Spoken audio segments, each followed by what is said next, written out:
This is the Greg Bedard Patriots Podcast with Nick Cattles. Hey everybody, you are listening to the Greg Bedard Patriots Podcast with Nick Cattles, proud member of the CLNS Media Network. Make sure to hit subscribe and turn on notifications when a new video drops on this channel. This episode is brought to you by PrizePicks, the largest daily fantasy sports platform in North America. Download the PrizePicks app today and use code CLNS and get $50 in lineups when you play $5. That's code CLNS on PrizePicks to get $50 in lineups when you play $5. PrizePicks, it's good to be right. Hey, everybody. Nick is not here. He's been traveling. Apologize for the delay, but, wanted to get this up to you. Let's start with a little bit of the latest news.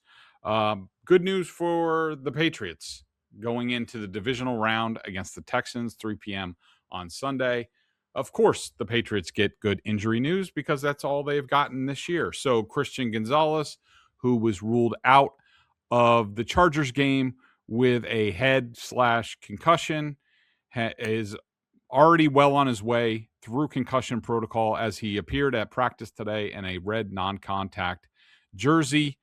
That means he is definitely on track to play and start on Sunday against the Texans, which is obviously really good news. And even better news, Khyiris Tonga was on the practice field today. No red non-contact jersey.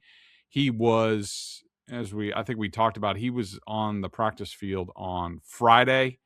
That was a very good sign. That's the same sort of situation getting back to play that the Patriots did with Robert Spillane. He practiced on Friday. He played the following Sunday and played really well. So that is good news. And based on the way that Milton Williams and Robert Spillane have returned to the lineup, coming back from their injuries, I would expect that Khyiris Tonga is good to go and will look like he hasn't missed any time. Same thing went with Will Campbell as well. Listen to both head coaches talk today. Mike Vrabel was asked about whether this was the best defense that they've seen all season. He said, yeah, of course. I mean, they have great talent, great scheme. They play hard, and I respect how they play. They're not only talented, but they have a play demeanor that I can appreciate. Somebody followed up on that. He said they play to the football, they chase the football, and they get a lot of hats to the football. They create turnovers. They play physical. Mike Vrabel was also asked about the Texans defensively, because there's been some discussion about, do they do what they do?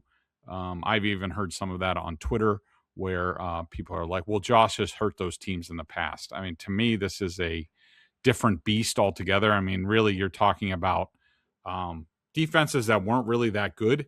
Thinking about, I would say, like a Gus Bradley type, maybe Seahawks cover 3, which the Texans have roots in, because DeMeco Ryans really comes from San Francisco, and Robert Saleh. I would say that Saleh has changed up over the years.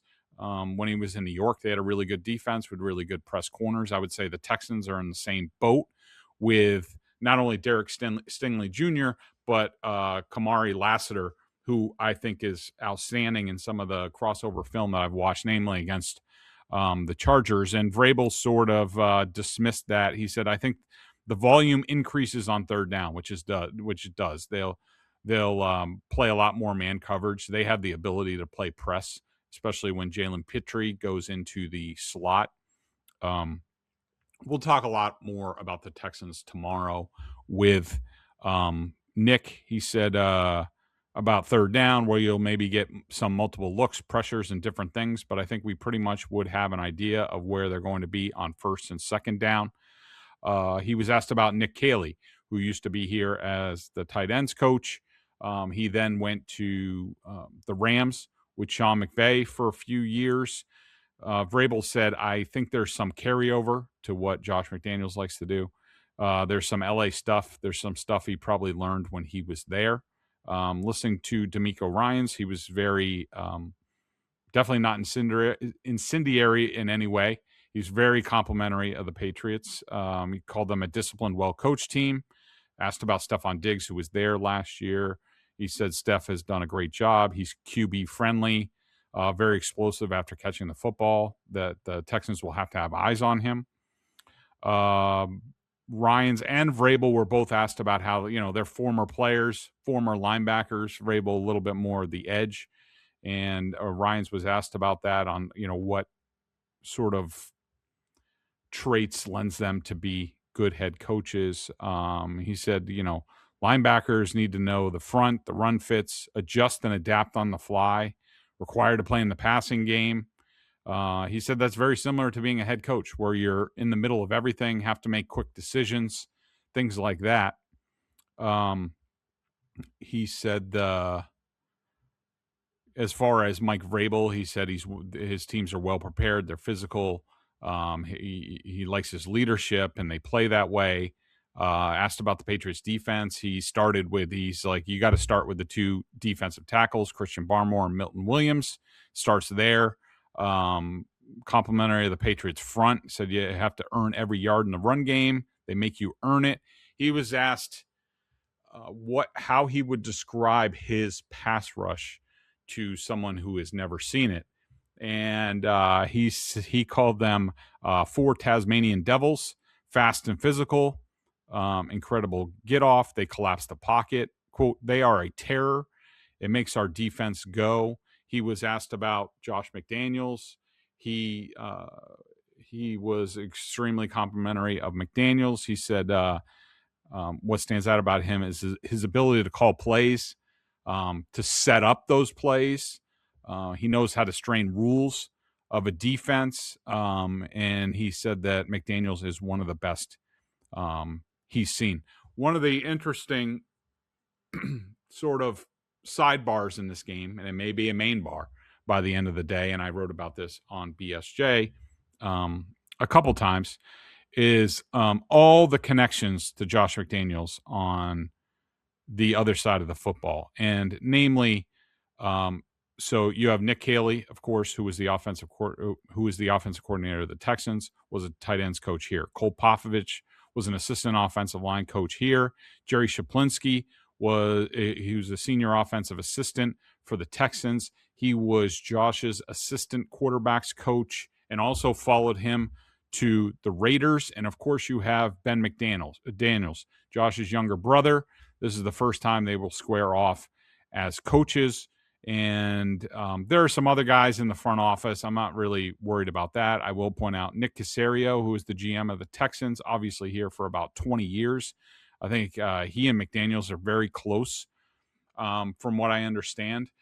But the thing about Caserio is, like, not only was he Belichick's personnel chief for a while, he was also in the booth on game days, and he was also involved somewhat in game planning. So the point of this is the way these offensive guys work in the National Football League, especially guys from the same tree. So offensive coordinators, play callers, guys who want to be play callers and offensive coordinators down the road, there are certain guys that they watch just about every week, or they check in every week to see what they're doing, see what kind of new stuff, because they're on sort of the cutting edge and they know how to set up defenses and advance the ball. I would say, guys like that, guys who are popular around the league, of course, Sean McVay, Kyle Shanahan, Ben Johnson, and Josh McDaniels. Adding another layer to this is, if you're coming from the same tree, even though Caley, like Vrabel said, Caley, he has some Rams flavor. They do a lot of sort of outside zone boots, which is similar to McVay, Shanahan. There are also, some carryover with the Patriots. But these guys, Caley, Shaplinski, Ben McDaniels, I can almost guarantee you that every single week or close to it, they are watching the Patriots offensive film to see what Josh is doing, see what they can borrow, see what they can steal and implement with their own team. And also, what sort of new things has he incorporated? What's giving opposing defenses trouble? And this happens all over the place, not just with McDaniels. You'll see a play. I remember there was a play that the Patriots ran earlier this season, which I had seen in a previous game, I forget exactly who ran it, but these guys, they'll be like, that's pretty good, especially in the red zone, goal line, that type of thing. They'll be like, oh, that's pretty good. I'm stealing that. But I have a feeling that those guys, Kaylee Shaplinski and Ben McDaniels, have been watching Josh all season. So they have the ability to help out DeMeco Ryans and Matt Burke, the defensive coordinator, in terms of, I mean, look, they're not going to be able to anticipate the plays that Josh is going to do, but they're going to have a pretty good idea of what his bread and butter is, what he likes to do on third downs, what he likes what he prefers in the red zone. Look, that's it's not going to be the keys of the castle for the Texans defense, but it is going to help them, and it's going to be a lot more intel than they normally get during the course of like a regular week. Mike Vrabel was asked about that. He said he sort of poo-pooed it a little bit. He's like, if they know what call is coming, then we should try to get those coaches. I think that there's certain styles of offense. Got all our tape, got all theirs. Certainly, this is why teams have advanced scouts. There's also analytics that break everything down that say give you tendencies all over the place. This is the personnel that they like. Even I'm sure. Actually, I can tell you. I mean, from Pro Football Focus does a lot of this stuff for NFL teams where they break the play down and they tell you exactly like what kind of routes, what kind of plays they like in certain situations. So it's not what the Texans maybe have gleaned from McDaniels isn't going to be earth-shattering, but I do think it's a little bit of an edge as opposed to other weeks. Vrabel continues. So if they know what Josh is calling or they know what we're calling, then they've got to jump on us. So interesting sidebar to this week. Patriots also have a little bit of intel in the building now because the Patriots signed defensive end Darrell Taylor, who was waived by the Texans this week. They signed him to the practice squad, Ian Rappaport said, with a strong possibility of elevating him for the playoffs. I wonder if Harold Landry's relative ineffectiveness against the Chargers, and maybe he didn't – I think he's at practice today, but didn't make much of an impact in that game. Do they perhaps sit him? Do they give him backup in Taylor if they see the same thing early in the game? Vrabel's but the Patriots can get some information from Taylor. Certainly, some of their calls, checks. If we do this, what are they going to check to? If we motion this, what are they going to do? They can get some information there. So a little bit of gamesmanship on both sides. Vrabel was asked about Taylor. He said we had conversations with him in free agency, ended up going somewhere else. And then when he became available, we got together, had a conversation, and were able to bring him in. A couple of more things, just some tidbits, on the Texans. Similar to, of course, the Patriots have great injury status with Gonzalez and Tonga back this week. The Texans do not. With Nico Collins, their best wide receiver, a guy who can sort of dictate coverage, went out of the game with the Steelers. He was not on the practice field today. So, as usual, everything's coming up Patriots. As far as the Chargers defense, the Texans defense, the Chargers, who the Patriots just faced, have a really good defense. They are fourth in DVOA, weighted for the end of the season after the Patriots game. The Texans are second to the Seahawks. The Texans are a great defense. They are. Do I think they're an all-time great team? No. Do I think they're too formidable, like the Patriots don't have a shot? No, of course not. Their two corners are outstanding, which I said. They don't have to blitz. They're 31st in the league. And the stats that I'm going to use here, they're all from the wild card game, week 17, 16, and 15. I like to look sort of in 4-game segments. That's the way NFL teams study other teams. I toss out the last week of the season, where they did give up some yards to the Colts, just because I think there was some connection to the Jaguars game where the Texans sort of let go of the rope. Buddy Aaron Schatz, the godfather of DVOA, he had this interesting stat. It said the Texans had 6 games against teams in the top 10 for passing DVOA, which the Patriots are. Average stats, 19 of 31, 229 yards, 1.3 touchdowns, 0.8 interceptions, and 2.8 sacks.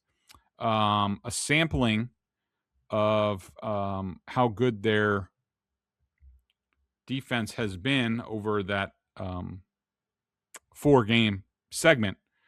3rd in defensive success, 2nd in defensive EPA per play, 3rd in defensive EPA per dropback, 3rd in yards per game, 4th in yards per play, 4th in rushing yards per game, 8th in passing yards per game at about 180, sacks per attempt about 11%. That's 5th in the league. First downs per game, they are 4th in the league. Red zone defense efficiency, they are 5th in the league. There are some weaker spots on this Texans team. Their pressure rate, 35%, is only slightly higher than league average, despite what you saw against the Steelers. They are 12th in explosive play rate allowed, 17th in explosive pass plays. So they do give up big plays. A lot of times it's over the top. I remember last year, the Patriots, Drake May's first start with the Patriots was against the Texans. They ended up getting whooped. They fell behind 27-7. Drake threw, I think, 2 interceptions, and he had a fumble lost in that game. He definitely had his good moments, including Demario Douglas had a huge game. He had a 35-yard touchdown. The play that I remember in my mind's eye, was Drake May hitting Kayshon Boutte down the right sideline for a 40-yard touchdown against Derek Stingley Jr. So, good stuff. And their rush defense is merely good. They are 10th in success rate, 9th in EPA per rush, 16th in yards per attempt. I will point out that DVOA has Houston 2nd overall. They're also 2nd against the pass and the run. And it played the 3rd toughest defensive and team schedule this season. Some of the opponents, Rams, Jaguars 2 times, Ravens, Seahawks, 49ers, Broncos, Bills, Colts with Daniel Jones, Chiefs, and Chargers. They went 7-4 in those games. And the Texans have won 10 straight games. And that is going to be it for now. We will be back after we talk about PrizePicks. Whether you're starting a new routine or making player picks for the first time, trying something new can be hard, but in life and on PrizePicks, it always feels good to be right. With high-pressure playoff matchups every weekend and elite hoops action almost every night, the action never stops, and PrizePicks lets you take control. My favorite thing about PrizePicks is picking multiple sports in the same lineup. With basketball back, I can put Jaylen Brown and Drake May in the same lineup and root for both. I'm sure you guys want to do the same thing. New feature alert, PrizePicks now has early payouts. If your lineup gets off to a hot start, you may now have the option to cash out those winnings before the game even finishes. PrizePicks now offers stacks, meaning you can pick the same player up to 3 times in the same lineup. Want to pick more on Drake May's yards, touchdowns, rushing yards? Of course you do, because Drake May is the balls. Now you can pick all of them in the same lineup only on PrizePicks. Download the PrizePicks app today and use code CLNS to get $50 in lineups after you play your first $5 lineup. That's code CLNS to get $50 in lineups after you play your first $5 lineup. PrizePicks, it's good to be right. I carry a lot of responsibility in my household. If something happened to me, there are real consequences like mortgage payments, college tuitions, everyday bills that just don't disappear. Thinking about that used to feel overwhelming, but taking steps to protect my family financially changed that. That's why I got life insurance through Ethos. Ethos makes getting life insurance fast and easy, 100% online. You can get a quote in seconds, apply in minutes, and get same-day coverage. There's no medical exam, just answer a few simple health questions. You can get up to $3 million in coverage. Some policies are as low as $30 a month. As of March 2025, Business Insider named Ethos the #1 no medical exam instant life insurance provider. Ethos has a 4.5 out of 5 stars on Trustpilot with over 3,000 reviews. Protect your family with life insurance from Ethos now by going to ethos.com/all32. In as little as 10 minutes, you can get your free quote and up to $3 million in coverage at ethos.com/all32. That's ethos.com/ALL32. Ethos.com/all32. Applications, times, and rates may vary. Hey, everybody. Who doesn't love a really good steak? I know the big boy does. Love them. Eat them a couple of times a week. Starting the year strong is easier and more delicious with premium portioned proteins from Omaha Steaks. My wife got me a Omaha Steaks gift pack. It had steaks, burgers, lobster tails, even these little cheesecake desserts. It was fabulous. It was easy to prepare, just in my freezer, waiting for me. Love the convenience. Support your fresh start with high-quality proteins from Omaha Steaks. Omaha Steaks offers an exclusive lineup of USDA-certified tender steaks, gourmet burgers, versatile chicken, pork, and more with unrivaled quality and variety, with every bite backed by their 100% guarantee. 5 generations of uncompromising quality backed by an unconditional 100% money-back guarantee. Omaha Steaks has been America's original butcher since 1917. Let Omaha Steaks deliver high-quality proteins right to your door. Visit omahasteaks.com and get an extra $35 off with promo code PATRIOTS at checkout. That's OMAHA steaks.com, promo code PATRIOTS. Terms apply. See site for details. Reviewing the Chargers game a bit here. Let's start with the Patriots offense against the Chargers defense.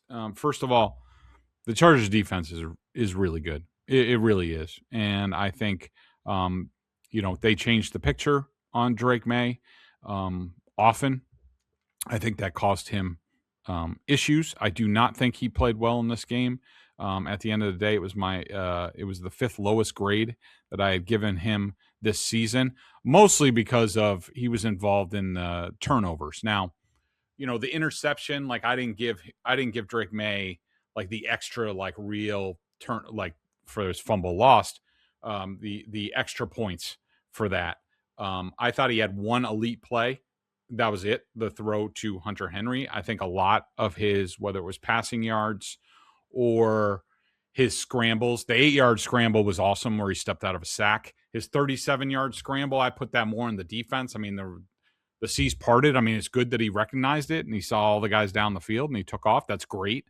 But I don't consider that an elite play. Any quarterback could do that, especially, what's his name? Justin Fields could do that and would often do that.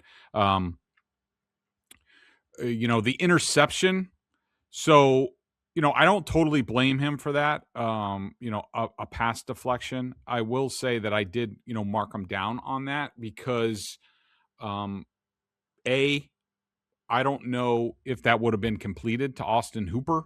I don't think that Drake May saw Derwin James just behind Austin Hooper. I think that was going to be a difficult pass for Austin Hooper to catch. It might have still ended up, in disaster. So I don't think Drake May is completely blameless there. I had him taking 1 sack in that game. Actually, I split the sack with him and Will Campbell. I think that was the first one. I broke all the sacks down on video on BSJ.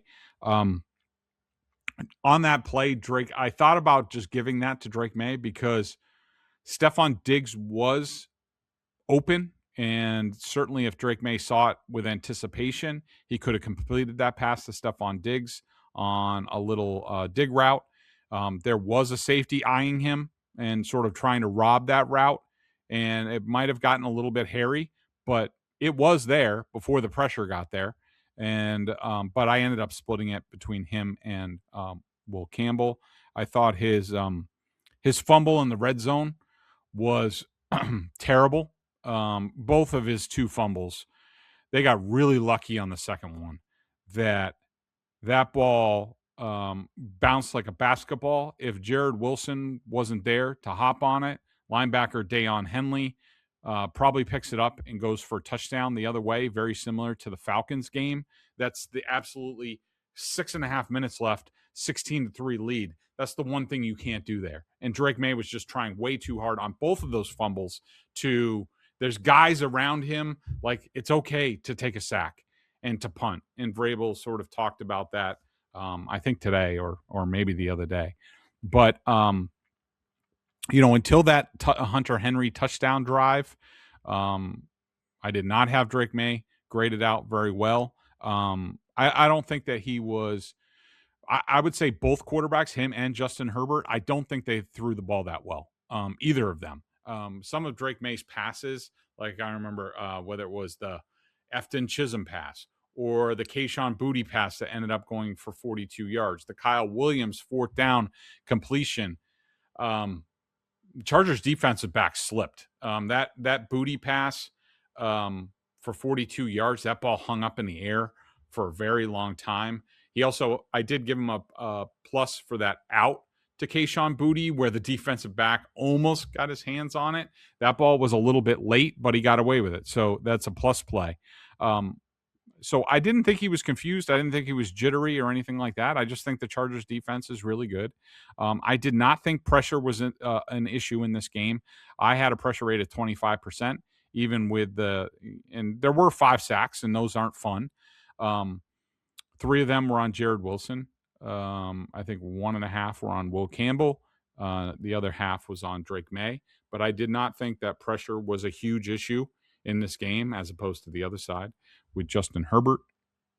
So, I think this is just Drake May's outing it's hard in the postseason. It's hard against these defenses. And, I think a lot of people figured, oh, well, they'll just come into this game and Drake will do what he did in the regular season. That doesn't happen. I mean, even Tom Brady, outside of like the tomato can games, every playoff game was a grind for Brady because the coaching is better. The defenses are better. They know your tendencies. The advanced scouting's better. Everything's better in the postseason. And so it's hard. But I thought at the end of the day, Drake found a way to put together a drive when they needed it. I thought he did a solid job overall. Certainly the turning the ball over thing, you can get away with that against the Chargers. Might be able to get away with that against the Texans. Maybe not after seeing what happened to the Steelers with defensive touchdowns. But he's going to have to put a premium on taking care of the ball. Like, it's time to rein things in. This is not the regular season. This is not week 4. This is the postseason, and everything's got to go up another level, especially ball security. Let's see. What else about the offense? I thought Ramondre Stevenson was awesome again. Travion Henderson was not, but he did get just enough of Henley, the blitzing linebacker, on the Hunter Henry touchdown. That was really good to see. He also had once where he didn't hold up. I thought the receivers weren't great. Henry and Boutte led the way. I thought they were really good, but Demario Douglas had a drop. Stephon Diggs had a drop, and then he had a route. Remember, he was coming across the middle, and him and Drake weren't on the same page. I have Drake May's back on that. It was man coverage.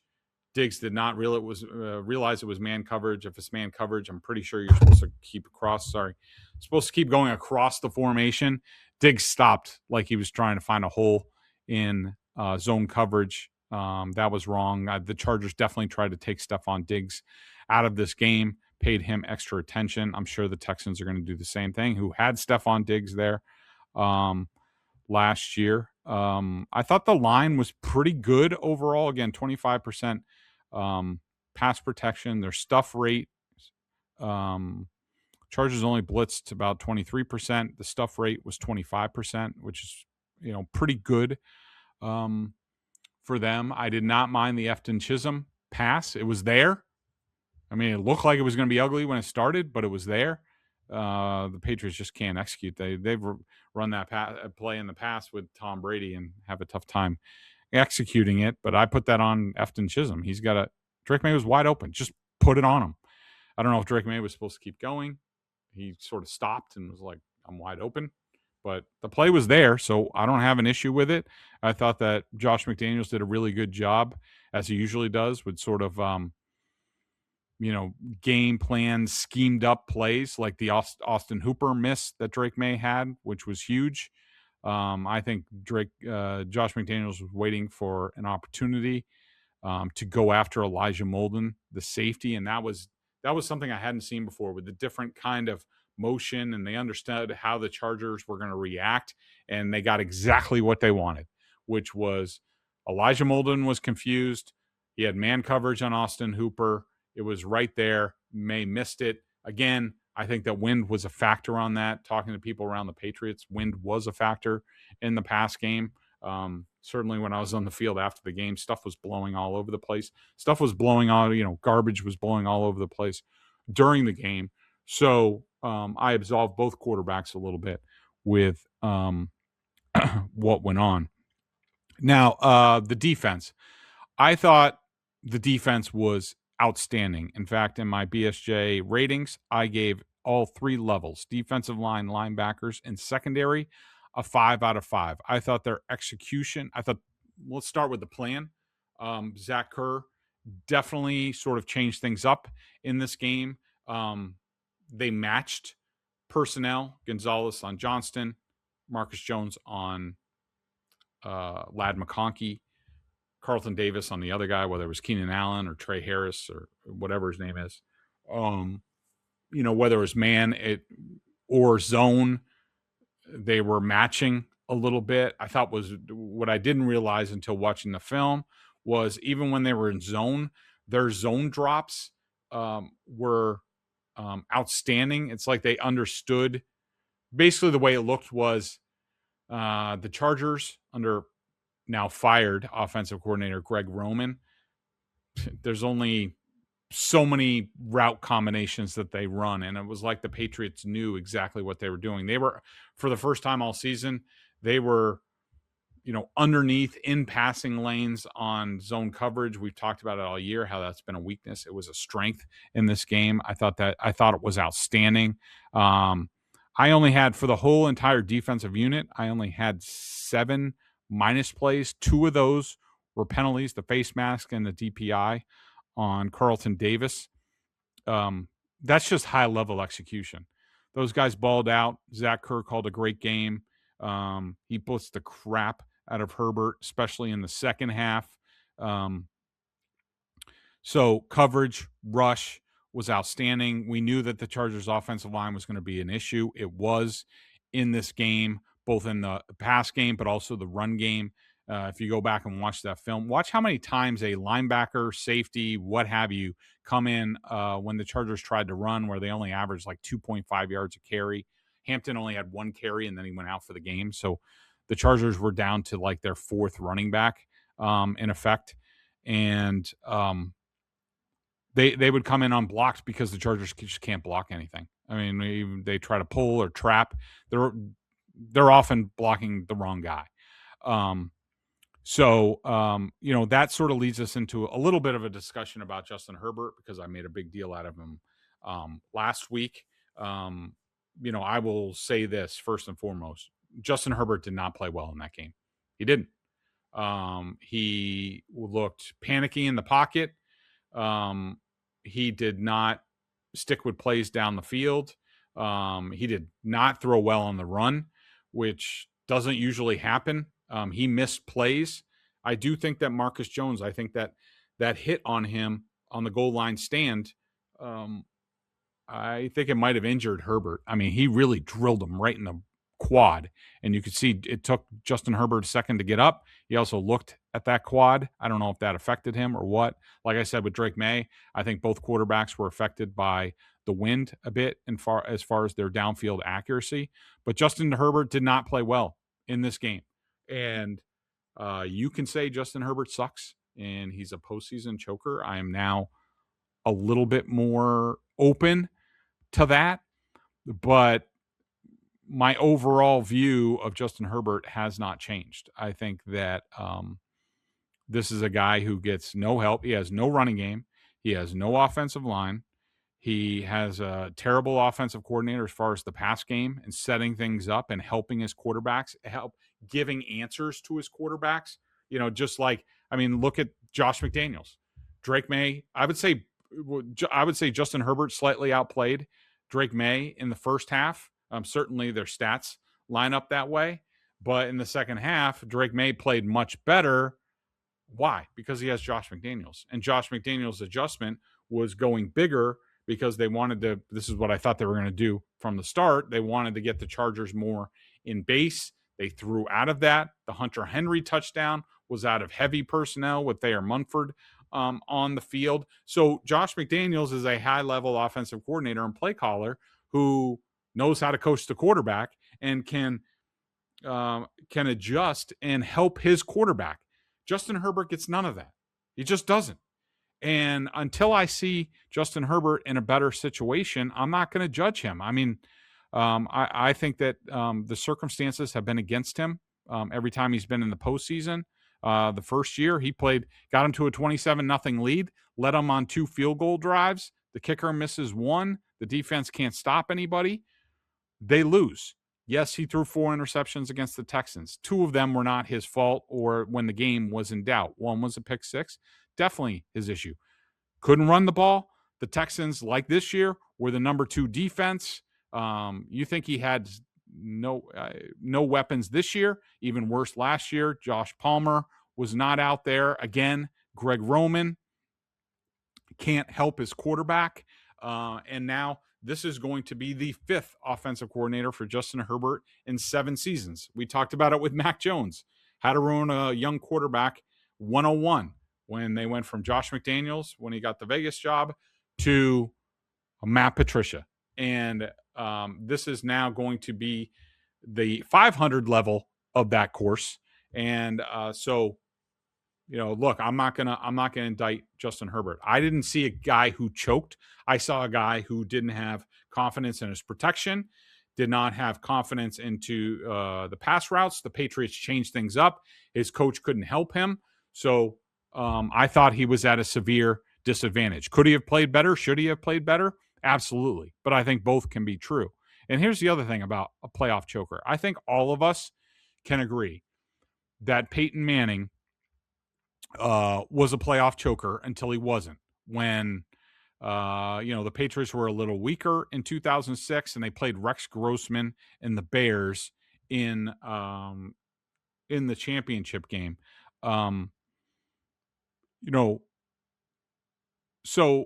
I think Peyton Manning was a playoff choker. How many times did they go one and done? Including, I was looking, one year they went 14-2, lost in the divisional round. At that time, he had Edgerrin James, Marvin Harrison, Reggie Wayne, Dallas Clark, Jeff Saturday, Tariq Glenn, offensive coordinator Tom Moore, and offensive line coach Howard Mudd. It doesn't get any better than that. And usually, Tony Dungy had pretty good defenses as well. Yet Peyton Manning couldn't break through. And now, I just don't understand how you if you have Peyton Manning there with that, and then you compare it to what Justin Herbert has had in his three postseason games. I don't know how you can equate the two. To me, it's night and day. So, and also, if you say Justin Herbert sucks, then you're taking away from what the Patriots did on defense. And I'm not going to do that because I thought the Patriots had an outstanding plan. I thought they played terrific. I thought their execution was terrific. So I'm going to say Justin Herbert, not yet determined whether he's a playoff choker. Maybe he is. I'm not going to rule it out, certainly after 0-3. But I'm just going to say he didn't play well because he didn't have confidence in what was around him. And the Patriots had an outstanding plan, and they executed at a championship level in this game. And they did. And I think that's terrific. Side note, I hope that Brian Daboll goes to the Chargers and works with Justin Herbert because I really want to see him in this system. So I'm hoping that happens. So at least Justin Herbert, I think, would have a fair chance, but we'll see what happens. So that'll about do it for the Texans game. Remember, make sure you check out CLNS's YouTube channels. the CLNS Media Network, Celtics All Access on CLNS for behind-the-scenes content segments from our many Celtics podcasts. Of course, you have Patriots Press Pass with all sorts of press conferences and podcasts and all that stuff. Bruins Ringside as well. Remember, this episode is brought to you by PrizePicks, the largest daily fantasy sports platform in North America. Download the PrizePicks app today and use code CLNS and get $50 in lineups when you play your first $5 lineup. That's code CLNS on PrizePicks to get $50 in lineups when you play $5. PrizePicks, it's good to be right. Guys who played well for me in this game: Ramondre Stevenson, outstanding. Morgan Moses, outstanding. Bradbury and Owenu were pretty good. Keyshawn Boutte, Hunter Henry, Kayvon Chason, basically a lot of people on defense. Milton Williams, who he had the 2 sacks. Outside of that, I don't think he did a ton. He also blew a run gap. Corey Durden, Anthony Jennings, Robert Spillane, Christian Ellis. I thought my number one star was Marcus Jones. I thought he was outstanding. He did a little bit of everything in that game, and boy, can that guy blitz off the slot. He is fast. Christian Gonzalez, Carlton Davis, and that's it. Guys who definitely room for improvement. Drake May. Will Campbell was my number one down. Jared Wilson was very close. Drake May did not make my down list, but he's considered. There weren't many options. Stephon Diggs, Austin Hooper for his run blocking, and nobody on defense. I thought they were outstanding. So that's it. I will be back tomorrow, hopefully with Nick. Hopefully he's back and home and ready to go, and we will break down everything Texans. Thanks, everybody. Have a great night. Have a great day. Talk to you soon.